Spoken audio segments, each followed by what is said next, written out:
নামাজ ভঙ্গের কারণ ১৯টি। নাম্বার ১, নামাজে অশুদ্ধ পড়া। ২, নামাজের ভিতর কথা বলা। ৩, কোনো লোককে সালাম দেওয়া।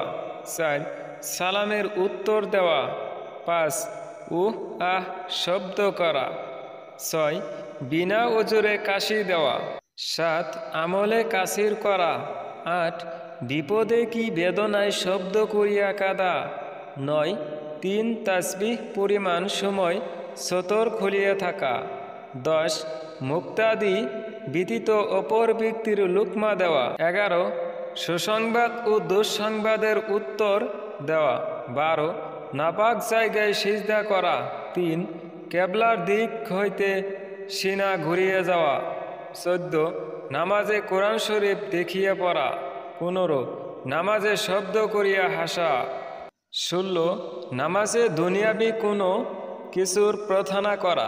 ১৭, হাসির উত্তর দেওয়া, জবাবে ইয়ারহামুকাল্লাহ বলা। ১৮, নামাজে খাওয়া ও পান করা। ১৯, ইমামের আগে মুক্তাদি দাঁড়ানো বা খাড়া হওয়া। ভিডিওটি শেয়ার করে দিন।